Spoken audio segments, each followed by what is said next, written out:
MLC Jeevan Reddy అలకవీడారు. అధిష్టానం బుజ్జగింపులతో ఆయన మెత్తపడ్డారు. పార్టీనే ముఖ్యమని స్పష్టం చేశారు జీవన్ రెడ్డి. మారుతున్న పరిస్థితులకు కారణంగా కొన్ని నిర్ణయాలు తప్పవని అన్నారు. అయితే సీనియర్లకు ప్రాధాన్యత ఇస్తామని కేసీ వేణుగోపాల్ హామీ ఇచ్చారని చెప్పారు జీవన్ రెడ్డి. పార్టీలో మొదటి నుంచి ఉన్నవారికి ప్రాధాన్యత తగ్గదని కూడా తెలంగాణ రాష్ట్ర వ్యవహారాల ఇన్ఛార్జి దీపాదాస్ మున్షి చెప్పారు. పీసీసీపై అధిష్టానం నిర్ణయం తీసుకుంటుందని అన్నారు దీపాదాస్ మున్షి.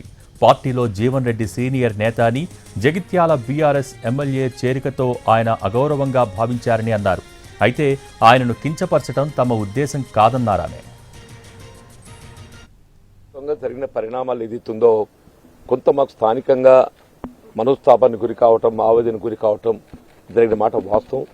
ఏదైనా ఏదైతుందో భవిష్యత్తులో ఏ పరిస్థితులు కూడా కార్యకర్తల యొక్క మనోభావాలను గౌరవించడం, వారి యొక్క ఇంట్రెస్ట్ ఏదైతుందో ప్రొటెక్ట్ చేయటం పార్టీ యొక్క ప్రధాన బాధ్యత జరుగుతుంది.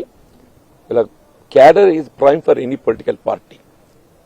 ఇలా ఇంతకాలం ఏదైతుందో పార్టీ నిలబెట్టినటువంటి ఒక కార్యకర్తల యొక్క మనోభావాలని కానీ, వారి యొక్క ఆవేదన కానీ తప్పకుండా పరిగణలోకి తీసుకుంటాం. భవిష్యత్తులో వాళ్ళ జగిత్యాల నియోజకవర్గమే కానీ ఇక్కడే కానీ ఇలా పార్టీకి అండగా నిలిచినటువంటి వారిని తప్పకుండా కాన్ఫిడెన్స్ లోకి తీసుకొని వారి ఆలోచనకు అనుగుణంగానే ముందు కూడా జరుగుతుందని చెప్పిన వారు పేర్కొనడం.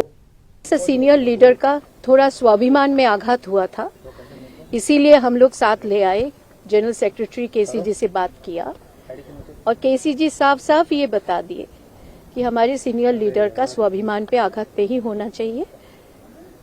He should be given proper respect. और मैं भी उनको साथ में लेके यही कह रही हूँ कि कैडर्स को भी संभालना हमारा काम है, पार्टी का काम है. हम लोग साथ रहेंगे और मिलके चलेंगे और जीवन जी भी साथ ही है और साथ ही रहेंगे. ఈరోజు పార్టీలో జాయిన్ కావటానికి ఇది జాతీయ పార్టీ. ఎవరైనా మేము వచ్చి జాయిన్ అవుతామంటే వద్దు వద్దు అని పొమ్మంటామా?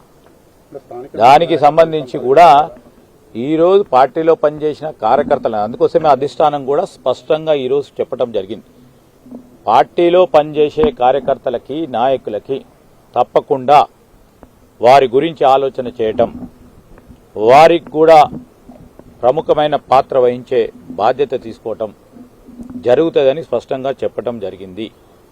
ఆ భాగంలోనే ఈరోజు పార్టీ రాబోయే కాలంలో పటిష్టపరిచే కార్యక్రమానికి విషయంలో కూడా ఒక స్పష్టతమైన వైఖరితో ముందుకెళ్లటం జరుగుతుంది.